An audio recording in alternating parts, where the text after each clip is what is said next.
চায়ের কাপের সঙ্গে আমরা আবার ফিরে এসেছি আমাদের সেই পুরনো ব্লগে, সেই পুরনো জায়গা ও টি বার।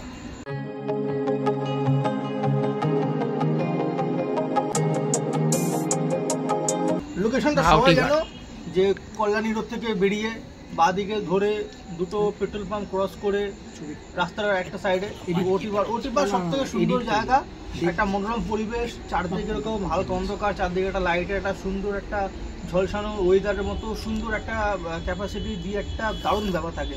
যদি তোমরা এখানে আড্ডা ফাড্ডা দিতে চাও এরকম একটা ছোটো রুফটপের মধ্যে পাশ দিয়ে বারান্দার সুন্দর একটা পরিবেশকে দিয়ে।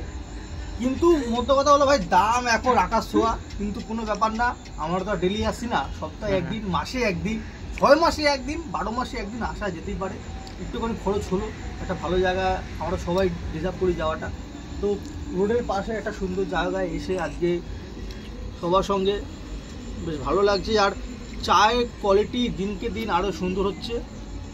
এই সেই চা, আজকে আমরা চাটা অর্ডার দিয়েছিলাম, কিন্তু চাটা এতটা ভালো খেতে যে আমি ভুলে গেছিলাম যে আমি চাটা সম্পর্কে কিছু রিভিউ দেবো, বা চাটা কেমন খেতে বা চাটার কেমন কোয়ালিটি সেটা আমি তোমাদের সঙ্গে শেয়ার করবো। আমি একদম ভুলে গেছিলাম যে চাটার টেস্ট এত সুন্দর। যাই হোক, এটার সঙ্গে আমরা আরও অনেক কিছু অর্ডার দিয়েছি, সেগুলো আসছে, ওই খাবারগুলো তোমাদের সঙ্গে শেয়ার করবো, সব পুরো রিভিউ দেবো। আর একবার হলেও লোকেশনে এসো, কারণ জায়গাটা দেখতে পারো পুরো ফাঁকা, তেমন কেউ নেই, জাস্ট ফ্যামিলি মেম্বার্স নিয়ে কয়েকজন আসে, জাস্ট এই যা। তো পুরো ব্লগটা তো বেশি বড় করবো না, আসল হলো খাওয়া দাওয়ার মধ্যে যাবো, খাওয়া দাওয়া ঢুকবে, দেখাবো, তারপরে বাকি যেটা তোমাদের ভালো লাগে, ঠিক আছে। চিকেন বাকেট না কি আমরা অর্ডার দিয়েছিলাম জানি না, নামটা ঠিক এখন মনে পড়ছে না, তো সেটা চলে এসছে। আর এটা দেখতে অনেকটা এমন, it's look like very yummy. আর আমরা এটা টেস্ট করব, তো এখানে সস দিয়ে দিয়েছে সাথে এই বাকেট। এটা আগে দেখবো এটা কেমন কি বৃত্তান্ত।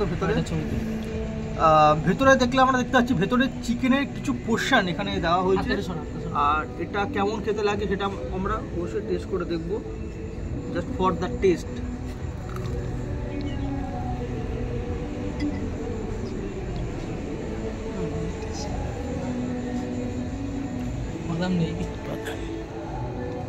অতটাও বেটার না কোয়ালিটি, অ্যাকচুয়ালি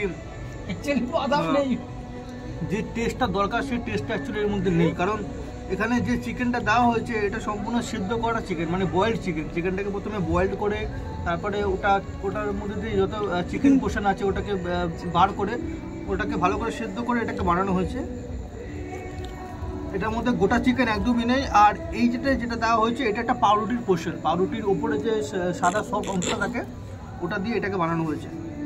আর হালকা ধনেপাতা কিছু স্লাইস দিয়ে এটাকে মেখে কোনোরকমভাবে এটাকে রেডিমেড তৈরি করা হয়েছে, জাস্ট আর কিছুই না। এটার মধ্যে তেমন কিছু নেই। আমার মনে হয় এটা এখানে অর্ডার না দেওয়াটাই বেটার, কারণ এটার টেস্ট বেটার নয়। ফালতু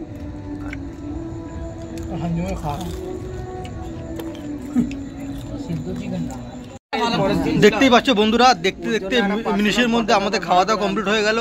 8খানা দিয়েছিল শুরুতে, এই ছোট এইটুকুনি সাইজের। দেখতে দেখতে মিনিটের মধ্যে খাওয়া দাওয়া হয়ে গেল, খাওয়া দাওয়া কমপ্লিট, খাওয়া দাওয়া হজম করে নিয়েছি। এই সব ছেলেপুলে আমাদের বসে আছে, এই সেই আমাদের পুরনো ও টি বার। আর এই সেই আম গাছ, এই দেখো আমের মুকুল হয়েছে। কিছুদিন পরে আসবো, কিছুদিন পরে আসলে এখানে আমরা আম পাবো, বড় বড় আম ছিঁড়ে নিয়ে চলে যাবো। এখন এই খাবারের দাম দেখে আমাদের অন্য কিছু যা আছে সেগুলো সব ছিঁড়ে গেছে। ওই যে আমাদের এখন কাউন্টারে যে আমাদের ওই ছেঁড়া বিলটা পেমেন্ট করতে হবে, কোনো ব্যাপার না। এখানে যেটা মিস করলাম সেটা হলো একটুখানি ভূতে হালকা হন্টেড ফিলিং থাকলে ব্যাপারটা একটা জমতো ব্যাপারটা। যাই হোক, মোটামুটি আমার রিভিউ বলবো খুবই বাজে, জায়গাটা আগের থেকে আরও খারাপের দিকে যাচ্ছে। চলো আজকের মতো এইটুকুনি, দেখা হচ্ছে পরবর্তী ব্লগে, যদি আমরা বেঁচে থাকি আবার দেখা হবে।